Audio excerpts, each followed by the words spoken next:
All right, good afternoon. Thank you all for being here. My name is Emily Wakefield, and I'm the Cecil D. Andrus Endowed Chair in the School of the Environment and the School of Public Service. I am delighted to be with you today for our 8th Keyword in Common panel, and I'll say a little bit more about that in a minute, but I wanted to give a hearty thanks to the Department of Materials Science and the College of Engineering for allowing us to come to your seminar today. Many thanks to the students who are ignoring the sunshine outside and their biggest impulses and instead choosing to be in conversation with us in here today. Also want to recognize the folks that are on Zoom. Thank you for joining us there. We have, I think, some moderators that will look at the chat and let me know if we have questions that come up on Zoom. And last but not least, I'd like to recognize Professor Brian Jacques, who's the moderator for the seminar this academic year, who allowed us to work this panel in, and our panelists that you'll hear a little bit more from in just a minute.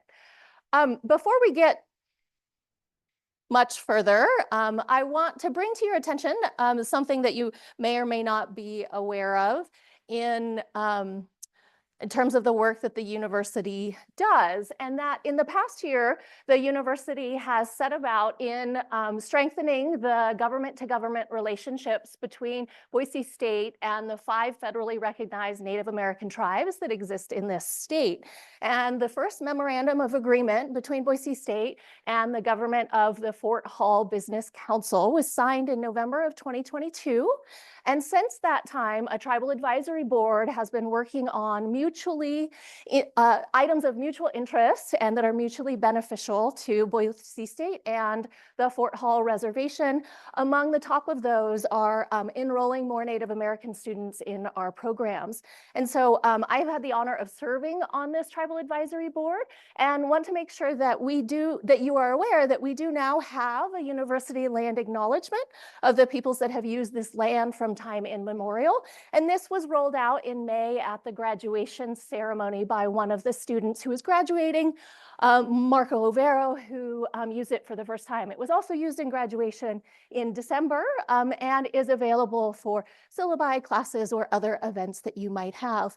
The statement is not the important work. The important work is that the university, through the state board, has also committed to a Native American tribal scholarship that allows up to 25 enrolled members to attend college at Boise State with reduced tuition. So if you know someone that would be interested in that, the time now is available to enroll. And through this effort, we've been able to increase the enrollment of Native American students at Boise State from 3 to 25. And so it's an important effort and I think worth recognizing in every department to which it applies. I also want to take a minute here at the beginning of our event to tell you a little bit about the School of the Environment. And for those of you that don't know, the School of the Environment was also created by the state board in the summer of 2023. And the School in the Environment is a way that faculty and staff and students have come together to celebrate the ways Boise State has contributed research, teaching, and community engagement on environmental issues for a really long time, but has just never called it out and tried to put those pieces together. So the School of the Environment is for everyone. There are lots of ways of getting involved and participating. By the very fact that you're here for the panel, you are part of the School of the Environment today. The website is just boisestate.edu/environment. You can see we have an investment initiative for faculty where you can apply for funds to support your research and your teaching and your community engagement. The due date's today, so if you don't know about that, sorry. But it'll happen again in the future. And the main goal is to bring these hidden strengths out into the open and to allow people to collaborate and coordinate and make more effective use of the really amazing talent and the incredible knowledge that we have here, from first-year students all the way to our professors and administrators. But what we're here to talk about today is another facet of the School of the Environment's work, which is we have interdisciplinary experts on the same campus that study similar things from really different perspectives. And that's the idea behind the conversation today. So what the word energy means to a political scientist is different from what it means to a material scientist, right? And these are the words that we have had conversations, because part of being human is having a dialogue around what's important to us and around how we might understand the perspectives and the approaches of other experts. So these are all of the words that we have had discussions about. Most of the panels consist of 4 or 5 faculty members, usually at least 1 graduate student, and a few times, like today, we have been lucky to have a person from industry or in the community participate as well. Thank you, Erin. For being that. We have 1 more keyword in common panel scheduled for the end of April that will be held during the Human Environment Systems Seminar, which happens on Wednesdays, and it happens to fall on April 30th. And the word that they will be discussing is food for that one. We probably will need to serve lunch. I don't know. Just thought about that. So the prompts that I have given our panelists today and the direction that I have given them is that they get 1 slide in 5 minutes to cover these questions. The first question is, what does the word, our keyword, materials, mean to you? And then how does your discipline approach that word, and how do they try to generate new knowledge about materials? And then finally, the final question is, what's the future of that word? What else do we need to know? Where are the places that the most exciting questions are happening around the word materials for you and for your discipline? So I will hand the microphone off, and the panelists will get their slide in about 5 minutes, which is often really stimulating. They haven't practiced in advance. They haven't planned any of it. And the most interesting part of these panels is always the dialogue at the end. So after they've each given 5 minutes, we'll take some time to get questions from the audience and from the Zoom panelists. If you don't have questions, that's awesome. I always have a ton, and I will grill them, but it is an opportunity to think about the ways they echo in each other and have really different or really similar views on the word materials. Sound good? All right, we're ready. So our first panelist is probably familiar to most of you in the room, Professor Eric Jankowski, who is in the Materials Science and Engineering program. Take it away, Eric. Thanks so much for having us, Emily. The first question is that we were asked to respond to is, what is a material? And I feel like I have a classically engineering pedantic answer. So I wrote down, it's everything that's not an electromagnetic field or a concept. So like hope, love, those things are not materials. Dreams are not materials, but everything else is materials. I feel like maybe I should pick different concepts besides hope and love to be not materials, because so the second question, how does our discipline approach research, creative activity, and scholarship around materials? We take it seriously, but we love learning more about how materials behave, the underlying physics, and how that can be exploited to make new stuff that benefits humanity. And we sit in a shrine to the discovery of materials, right? Micron donated $25 million, and the university helped match that to build this building where the Micron School of Materials Science and Engineering's $10 million a year in research expenditures gets spent on toys and graduate students that learn how to push at the boundaries of what we know around how materials work and how we can use them to build new things. And so we span everything from very fundamental science in our school to very applied science using on our slide, we've got some examples of some of the materials that we study, from composites and aircraft for those of you that were here last week, you got to touch the organic solar cell made from plastics that we usually think of as insulators.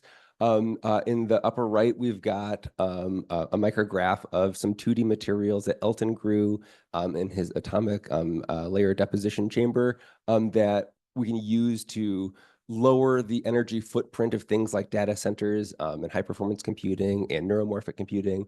In the lower left, we got a micrograph of one of Brian Jaquis's first papers on top of a nuclear reactor, a nuclear generator. And so like we think about how to make new materials for generating power from nuclear reactions and capturing that more efficiently and more safely. And I'm sure Aaron's going to talk a little bit more about that. We think about how to engineer new materials for storing that energy in batteries. We've got a lot of expertise in Claire Zhang's lab here on campus. Aaron, I'm glad I've got you here to fact check this next statement. So I've been telling in my last tour at INL, I got this snippet of info, and I want to make sure it's true. But I was told that every single every single battery pack on a NASA probe, so Voyager 1, Voyager 2, Mars Curiosity rover, Mars Perseverance rover, every single battery pack on a NASA probe is a nuclear reactor built by hand at Idaho National Lab by material scientists. Is that true? I'm pretty sure that's true. Yes. And yeah. But we also think about there's tons of other materials and NASA overlaps. In the bottom right, we've got a picture of a tire made from shape memory alloys that was a prototype for the Moon rover and some of the Mars rovers that you can like it's nice and squishy. It's very strong, and we've got expertise in our school around things like shape memory alloys, and that's a small slice of how we think about research and creative activity across materials. And what more can we know is infinitely more. We can always chip away at what we don't know and add that to the pile of what we do know. And you should talk to any of our faculty for some of those specific directions around what they're excited about and what more we can know. And that's my time. We hope that you will love researching materials with us. Okay. All right. We have kind of more than common than I thought. So I'm Jill Annie Margaret. I'm a visual artist and I teach in the printmaking program in the Department of Art, Design, and Visual Studies. And so I'm going to show the work of 3 artists, myself included. One is a graduate student, and then Kara Walker, and then myself. So in terms of like, what does the word material mean to me personally? I tried to define it as the physical and tactile substances that are imbued with meaning and transformed via my hands, artist hands, and actions as they relate to the context, intention, and shape and format. So in printmaking, yeah, I made a huge list of all the substances we use in my field, but I'm not going to have time to read all those, but it's an interesting list. In terms of how my discipline works with materials. We ask questions of the materials, specifically how the materials selected, used in a work of art inform or add to or resist or subvert ideas or the content in the work. It's really important. And how have those materials been used historically? What's the historical backing of those materials? And what's the significance of that history in relationship to those ideas? We also have comprehensive lab on the second floor of the CVA. You're welcome to come visit 219. But lab safety and material handling is first and foremost in part of what I do in terms of teaching. So the artist on the left is Chloe Nealon. She couldn't be with us today, but she's a current grad student in our MFA program in visual arts. In her senior year of high school, she actually worked at the Columbia Generating Station, in Washington. This commercial plant operated by Energy Northwest. And so this is her project that she made earlier this semester called Simulator. And she said she's incorporating copper wire, mesh, chiffon, sage, and shadow to reflect the tensions of industry control and environmental legacy. I'm just going to go through all of them and hopefully have time to circle back twice. Kara Walker is a contemporary artist based in New York. She was commissioned in a public art project to create to utilize the Domino sugar refinery in Brooklyn as a site for site-specific artwork. And she created this project called A Sugar Baby, a Marvelous Sugar Baby, a Subtlety, a Marvelous Sugar Baby, and addressed the troubled history of sugar harvested by unpaid and enslaved workers who were harvesting sugar cane. And then my project on the right is called Shed, and it was based on a 7-year collection of me collecting my own hair. And then basically, yeah, so it's sort of like addressing familial trauma and resilience by transforming and transmuting the hair in form and content through the processes of digital scanning, laser engraved masonite, and then hand printing those plates and then waxing the paper. So back to Chloe's work, she says a copper wire symbolizes both energy and rivers, valuable and conductive forces shaped by human and natural systems alike. With Walker, the refinery became a cathedral to industry. It was constructed from 330 polystyrene blocks that were donated by Insulation Corporation of America. And then Domino Sugar donated roughly 162,000 pounds of sugar. So those are all made from sugar and molasses that were basically, the whole building was dripping with sugar. And then my hair was scanned on a 1-to-1 ratio, digital scans read by the laser engraver, and then engraved 14 masonite plates that were then printed as if an etching at Saltgrass Printmakers as an artist in residence in Salt Lake City. I printed 90 linear feet of the washi, and then that was a 2-week period of printing with processed cyan ink, very physical process. And then I ironed and waxed all of that paper to add to the strength and translucency of it.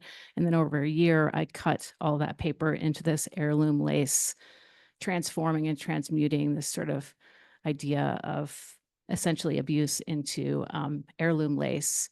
I'm not sure how much time I have. 30 seconds. So with Neelan, shadow transformed through light and suspension, translucency becomes material, representing the unseen yet pervasive consequences.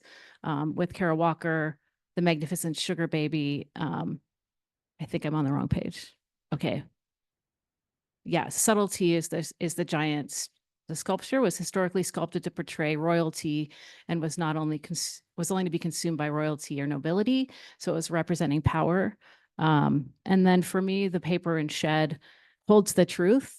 It embodies resilience and the ethereal qualities and layers of memory, trauma, and resilience. We could say hope and love. So things that don't actually have a material substance are imbued with it. That's my buzzer. So thank you. Awesome.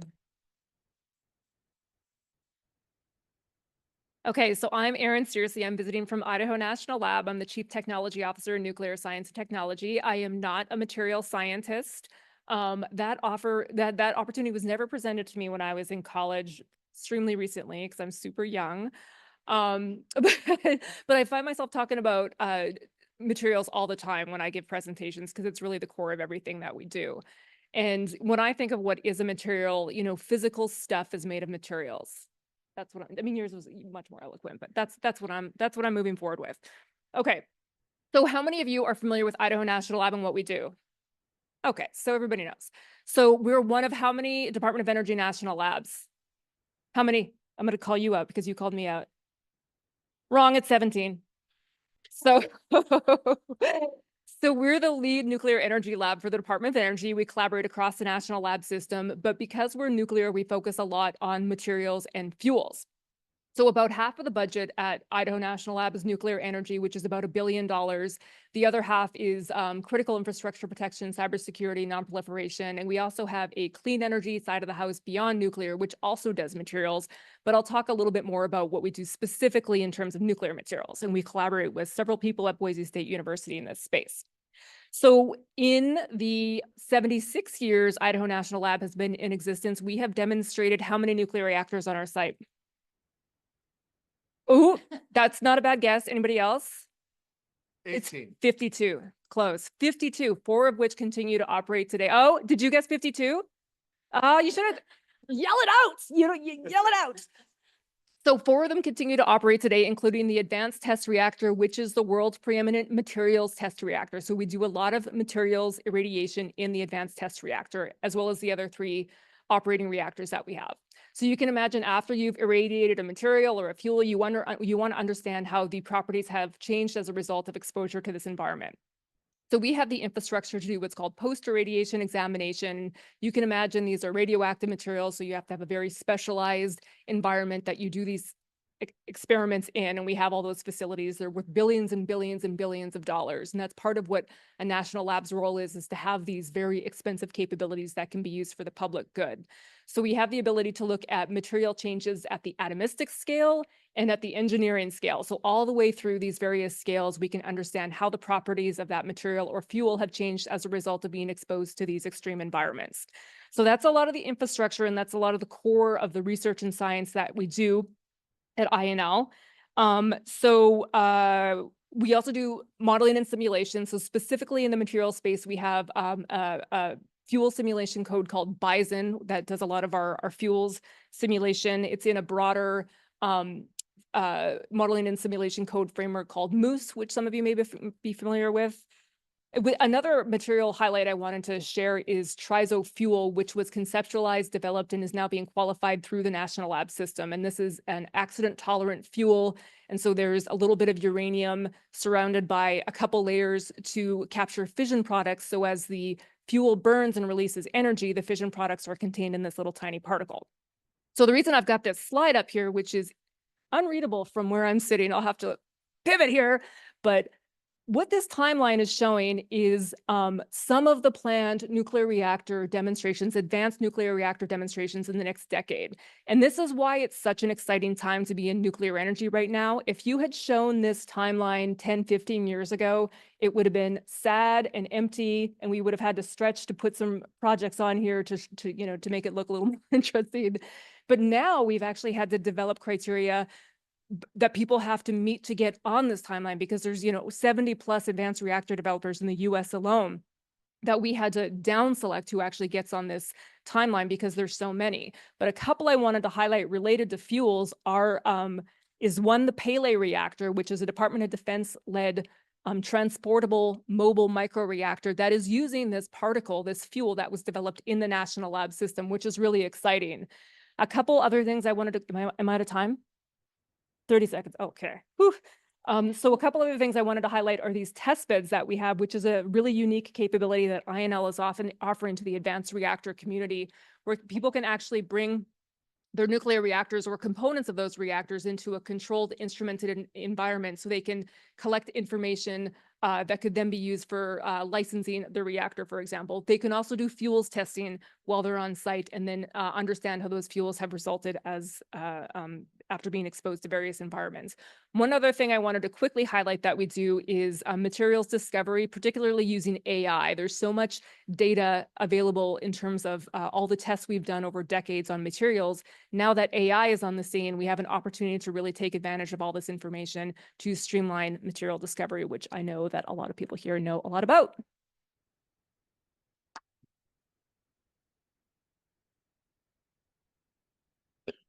My name's Henry, and I'm in chemistry. And my sort of definition of materials, which apparently isn't showing up anymore, there we go, is kind of like yours, actually, and less elegant than yours, it's the stuff of the world that does stuff. And that's how I think about it. But I also quote Amy Mall up there. We are living in a material world, also Madonna, I guess, too. I'll give her credit for that. But when I think of materials, I think of all the things that make up the world. I do include love. It's a key ingredient in many of the things I cook. I always include love in it. But I oftentimes focus my attention on things like the molecular world. That, as a chemist, that's how I see things. And so I put 2 examples up there in a progression. I started with human disease. There's a poor child there that has cholera. And then the next thing over is his intestines, not his, but intestines of people with cholera, and the Vibrio cholerae bacteria is infesting that. And then you see one over to the left, you see more of those bacteria, electron micrograph. And then finally, the level that I'm looking at this is cholera toxin. So that's a protein. And so I think a lot about the molecular aspects of materials and how by studying those at the molecular level, we can gain insights into potentially how to manipulate some of the materials either through medicines or other things, and we can go ahead and maybe help reverse the process and help the child with the problem, cholera. And then the other thing, that is about a 16-inch cutthroat trout that I caught at Louis Lake. And there's even materials involved there. Obviously, the fish itself is a material. I let it go, but sometimes I eat them, and that's where I add the ingredient of love. And then, of course, the materials that I use to procure those fish are also materials, and some of them are pretty advanced. And when you, so I show there a tenkura fly rod, which is something I enjoy using. And then if you go over, you can see the carbon fibers that can make it up, and then the carbon nanotubes. And so there's a progression. I tend to be most excited about the macro part and the molecular part. I always tell people I enjoy a sunrise and I love looking at proteins. So yeah, pretty crazy and nerdy, I know. So like when you think about yourself, there are some amazing feats of materials that are going on in your own bodies. For instance, in each and every one of your cells, you have about a meter of DNA. And it's all scrunched up and packed in a very specific way so it can fit into a cell that you can't even see with your naked eye without the help of some kind of a microscope. And to make it even further, if you take all the DNA out of your cells and lay them end to end, you would die. So don't do that. I had to set up that joke. That was why I said that. Anyway, so I'm pretty much done, and I have a full minute, so I could sing to you or things like that. Oh, I'm made of materials as well. I have proteins, DNA, fat, unfortunately. But I'm a biochemist, so the things that I care about are at the biochemical level in my research. And so I study biomaterials. And actually, when I teach biochemistry, I teach about DNA and proteins.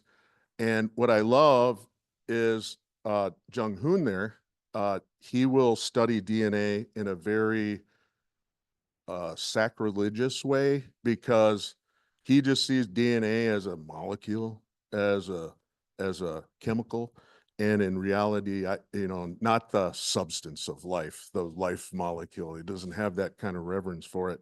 It's just like a potential wire, So I find that interesting. So this whole, is ringing, so I am definitely done. I have to remember how to turn this off. Okay, here we go. So I'm going to turn it over.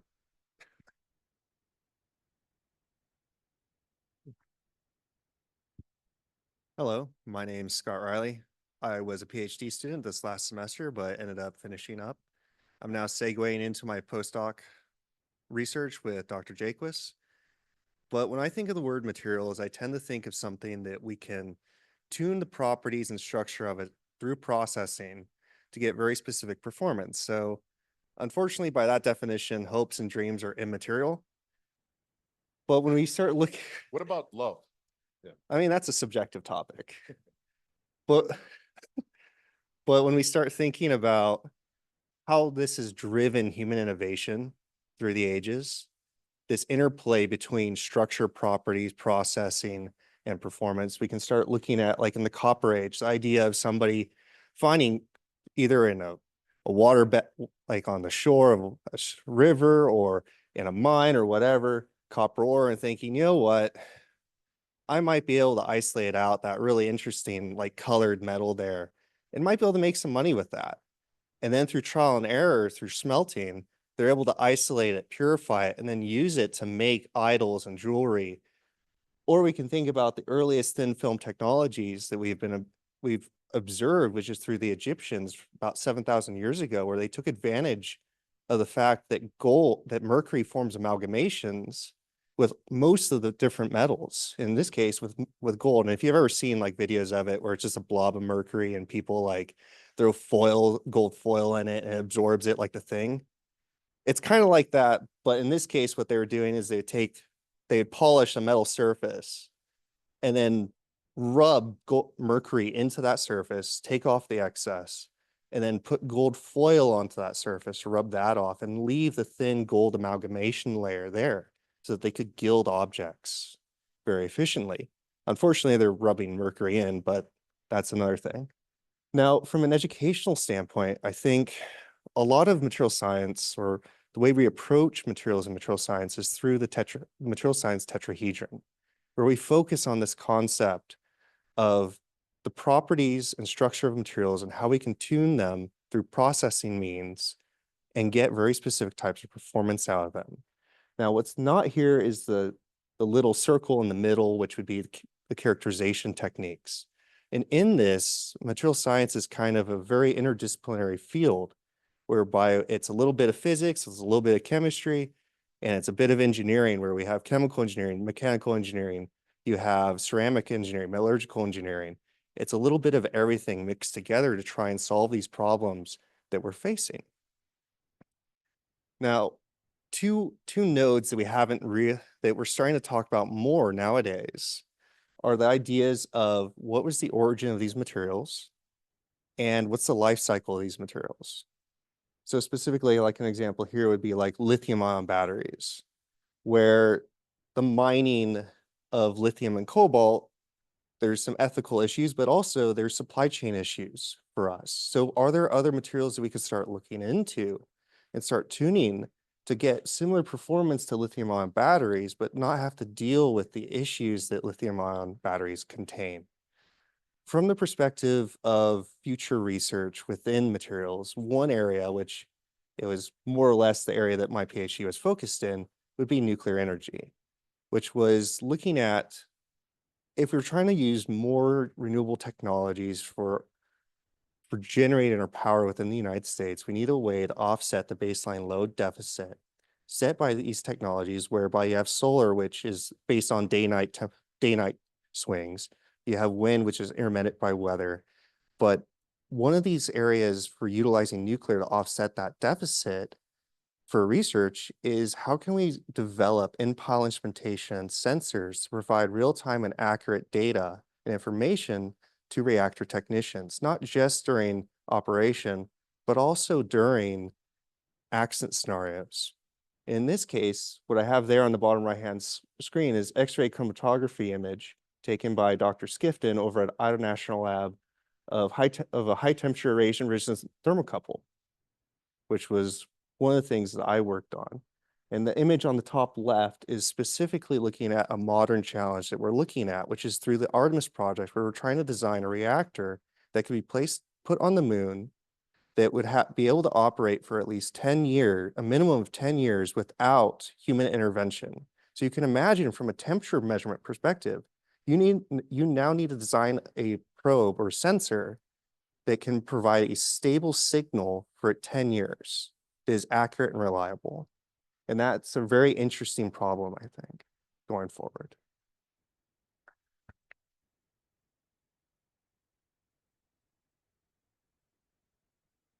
Well, as planned, the panel echoed in each other. I'm resisting the urge to ask them about love, which I think is what they all want to talk about. But my first question for the panelists, and then I'll start with questions from the audience, is many of you talked about kind of either a progression or a cycle or a process that materials have this sort of ebb and flow of their utility to humans.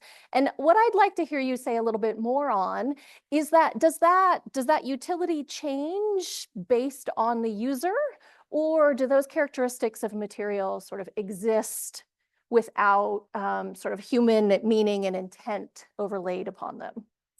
Henry's frowning, so I might ask him to go first. I can clarify the question if you want a little bit more.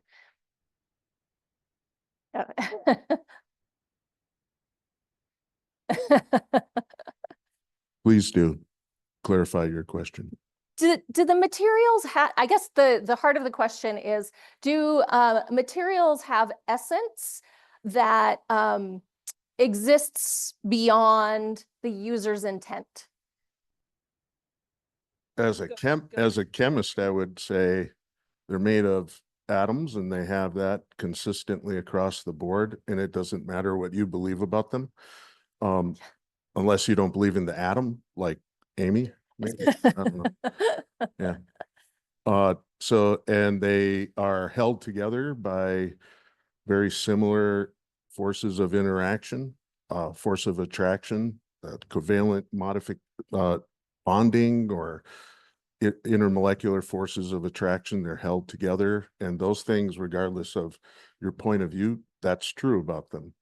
And that's kind of maybe, you know, that's how I would answer that question. I don't think there's, it doesn't, those things do not change based on what you think about materials or how you use them. They're there.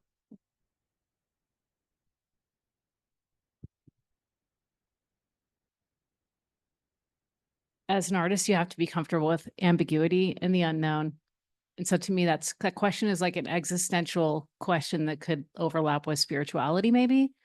But I will say, in our stone lithography studio, where we are literally drawing on Bavarian limestone, you are not supposed to speak ill in front of your stone or over the stone, because things will happen, such as the last person's image that wasn't properly grained with the carborundum grit will rise up as a ghost and haunt your image, like it happened with our visiting artist last year, even though we all said, there's the ghost when the stone was wet, but then when it's dry, it goes away. So it did emerge in her print that we created over a week period. But anyway, so that's my non-answer, but that's sort of where we live in art, right? That being comfortable with ambiguity. So. Mm-hmm.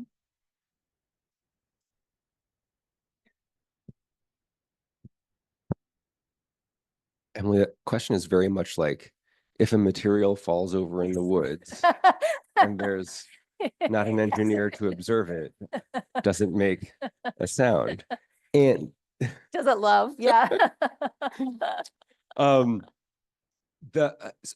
think it's very much the case that, like, a societal context puts a lot of meaning on a particular material, right? Like the depending upon like what year you ask, nuclear fuels are really exciting or really bad, or really exciting. Like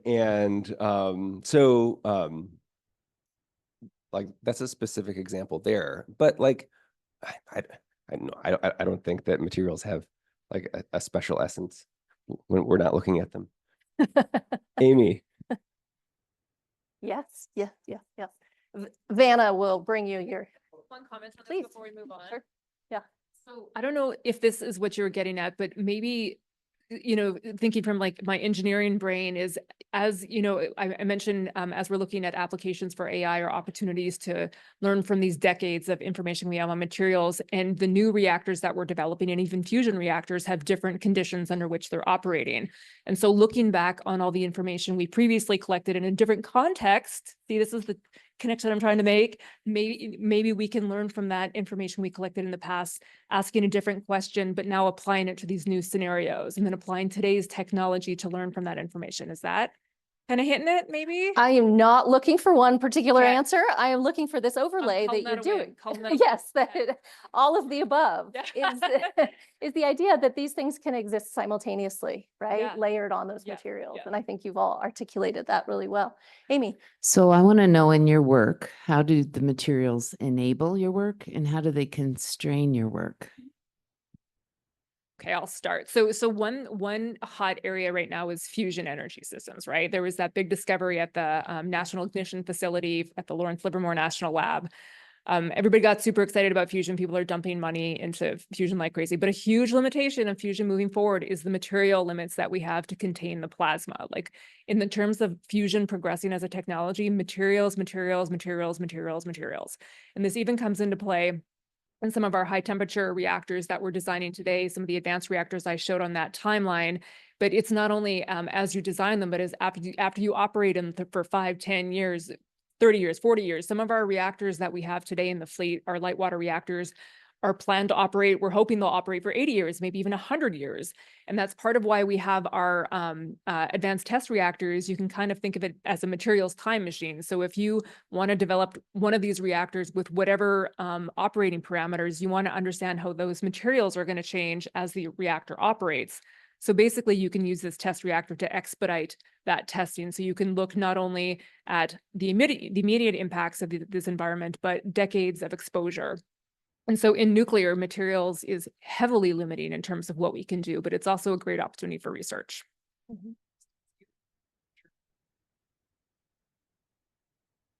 Yeah, in my work, the limitations set by my materials. So what I worked on was largely these thermocouples are sheathed in niobium.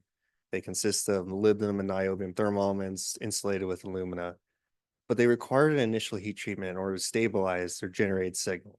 So then they could be used in reactor or in core or in furnaces and whatnot. The problem is niobium, as metallurgists and aerospace engineers in the 1940s found out, oxidizes like very readily to form niobium pentoxide, which is incredibly brittle. So that was the big limiting factor for me, was figuring out how to get around this oxidation problem and set up the stabilization heat treatments in such a way that we can minimize that. Because we didn't want it to be that if you're inserting these into the reactor, there's a chance of them breaking. And now you have a bunch of shards in your channel.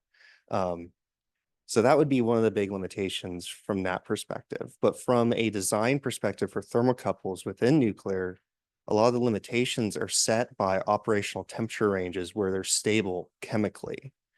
Or you have issues in terms of the thermal neutron cross-section of their alloying elements, like for type B thermocouples, where it's platinum rhodium based, where the rhodium readily transmutes when exposed to a thermal neutron flux, eventually to osmium. So you get drift in the generated EMF signal. So it's kind of an interplay there between the chemical stability and the irradiation stability. I'll talk about proteins and protein work. So one of the mysteries that we're still trying to figure out is when you have a linear sequence of amino acids, how are they going to fold and adopt a three-dimensional structure? And there are many algorithms that are set up to try to predict that. And some are better than others, but I still think we're pretty far ways away from being super good at that. And so when one of the projects that I'm not really doing, but consulting with, it had to do with the cholera toxin. I work with Dr. Julie Tinker in biology.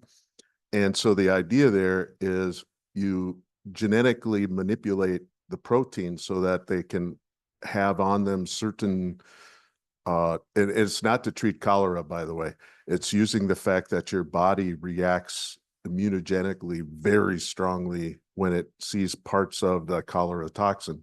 So the idea is you can put some kind of an antigen from another, say, methicillin resistant Staph aureus or something like that, MRSA, and you can add a piece of that, add a piece of the protein from that can then be used to train your immune system. I'm talking about vaccinations, for instance. And the problem is, though, when you do that, you don't know that the manipulation you do will lead to the desired three-dimensional shape that you're hoping for, that will be encountered by, say, your immune system.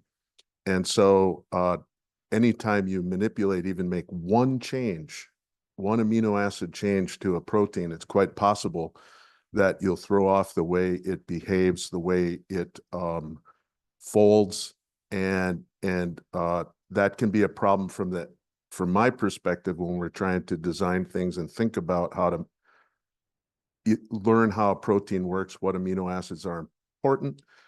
But the other part of that too is that lots of diseases are the result of a mistake made that leads to an amino acid that gets misincorporated into a protein, and that protein no longer folds properly. Sometimes that's the case.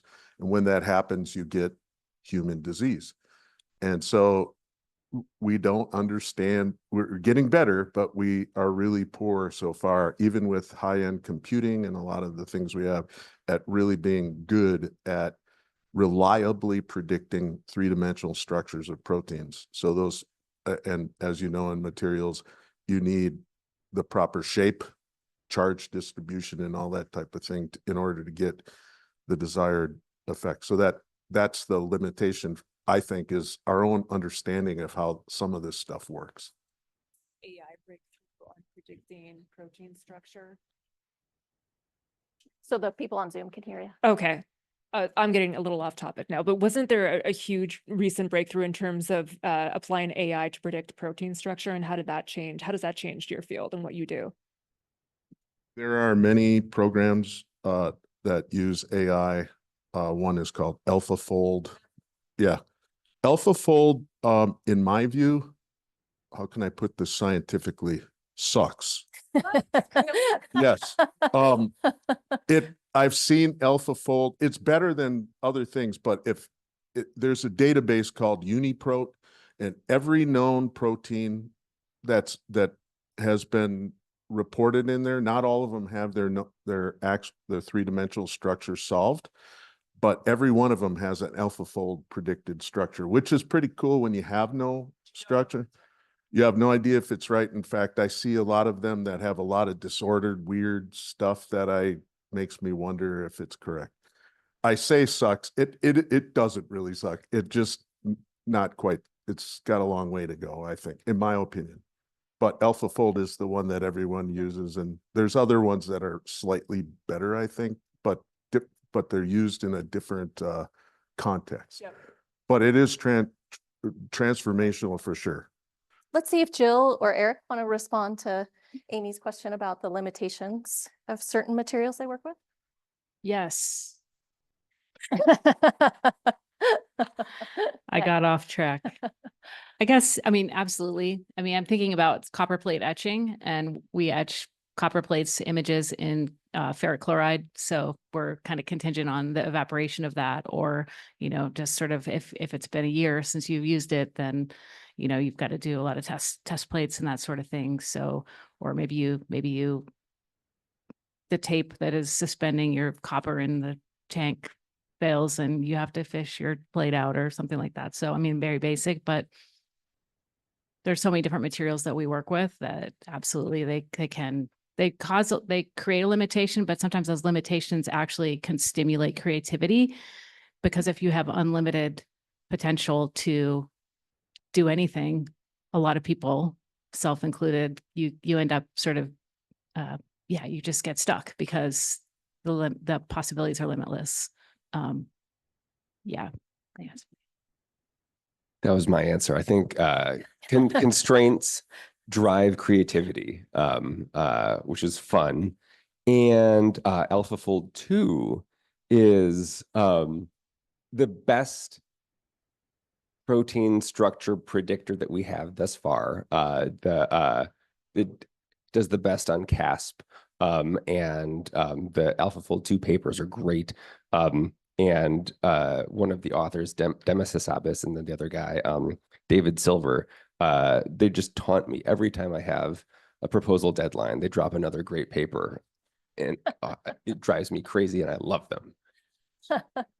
It's not scooping me.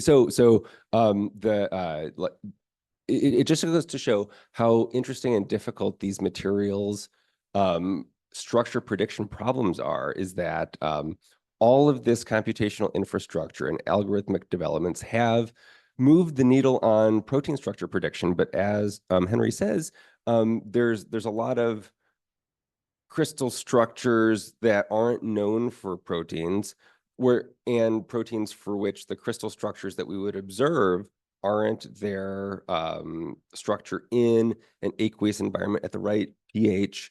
So those crystal structure predictions aren't kind of valid for those particular materials. And it works like at room temperature for amino acids and like no other materials.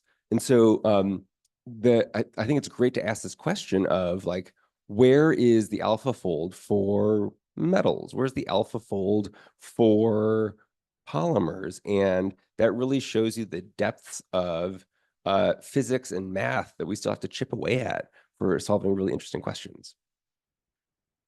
Questions? I think Peter's got one, and then we'll go and see if there's anything on Zoom. And then I always let the panelists ask each other something too. So if there's, you jumped ahead, but that's all right, Aaron. We'll circle back in case anyone else. Well, before I ask my question, I challenge my boss regarding his definition of materials, regarding concepts and real. The rest, I think everything we think about materials are concepts. Quantum mechanics is just a concept. Against love. I don't think that you talk about concepts with your wife. So there's something real there. But from regarding my question, and it goes a little bit in the same direction, when you're thinking in concepts about materials, I guess, or you think about materials in some ways, and you do materials, you do something with materials, and sometimes those two things get in conflict with each other. What challenges what side? Does your thinking about materials challenge what you do, or your doing with materials challenge about how you think about them? Chicken or an egg? Anyone?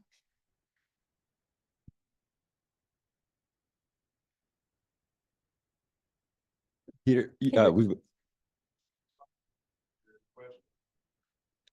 Yeah, there's like 8 questions there. The first of which is like, how much does Peter know about my marriage? We'll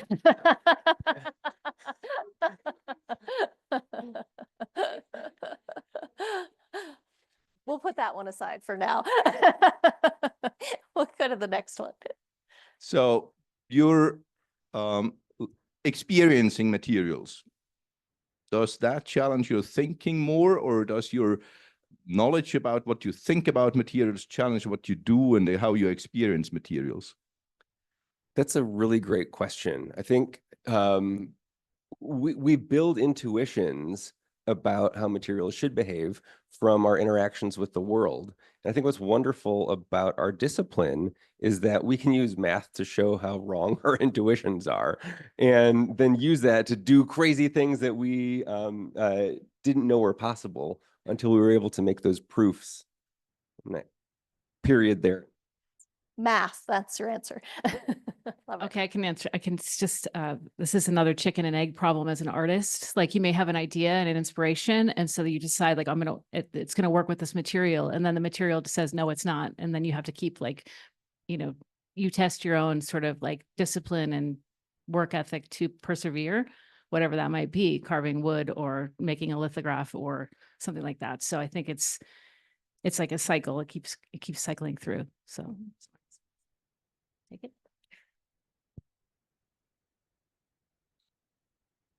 This question is something like what I just talked about with my graduate students at class just this morning, regarding a technique, cryo-EM. And I was thinking a certain way about how it worked. And then I was reading a paper on it and realized that I was not thinking about it right. So every paper I had read in the past that dealt with that topic, I think I was misinterpreting. it was, so my bias and my knowledge and was really the gap. And then I figured some things out and the light went on. And I also think about things like quantum mechanics. I just had this conversation with another person that I said I took 2 different quantum mechanics courses. I could do the math, but I had no idea what the math meant. And it wasn't until I was teaching general chemistry and the quantum numbers when I'm like, holy cow, that's what I was calculating. I didn't know that. And it took like years of it. So I think when I think about proteins, how they behave and all that, I need to let the protein teach me and not me, because that seems to be the thing that my own biases and my own limit in my lens that I see things through. I think can cloud what's really happening, and I want to know that, and understand. But I think so. So I don't know if that's. I think I understood your question, but that's pretty much. Yeah, I totally agree that like first of all, we all have biases, and researchers also have the confidence that their bias is always right. Having been a researcher, I can say that. So I mean, I think it's just a testimony to why we need to form diverse multidisciplinary teams to have to enhance innovation, is because then you hear different perspectives that can help you drive towards a more creative, innovative answer than, you bring a geologist a problem, the solution is always going to be geology. You know what I mean? We always kind of drive towards what we know. Well said. Any questions for each other on the panel? Anybody want to? No. At least, I think that as you continue on with research, and like just from what I saw in my PhD and everything, that as you become more and more familiar with the topic material, you start to build up your own confidence and your knowledge level. And it's very easy to get into the trap of when you've done a new experiment, you get your new data, instead of allowing the data to speak for itself and testing your hypothesis and designing new hypotheses to further test it, it's very easy to get trapped and say, well, no, it's this. Based on what I've already seen, my knowledge, it's this instead of this. And I think when you look back in the history of physics, a lot of the really interesting finds actually come from people who took the data from another group that said, oh no, this just doesn't work. Then they re-looked at it, and then they get the Nobel Prize. And that's part of the reason I think that there's actually a majority of the Nobel Prizes given in physics are for people under about 35 years old, is that they're young enough that they haven't built that up. But it's also just, even going through it, you have to be cognizant of not allowing your own interpretation, your own intuition, or your own beliefs cloud what the data is saying. At 57, I will never win a Nobel Prize. I'm just saying that. I think we're out of time, but the question that I was trying to formulate was kind of around like a lot of the time we think that the scientific work that we're doing is very unbiased, or at least we approach from like a position of skepticism, and it feels like can feel like work, which somehow feels different from like creative activity. And I want to kind of push at that idea and like pull in Jill's perspective as an artist who, so like maybe how I want to formulate this is like as scientists, when we're doing our work, we come up with products that are like, we want to be interpretable in like one specific way.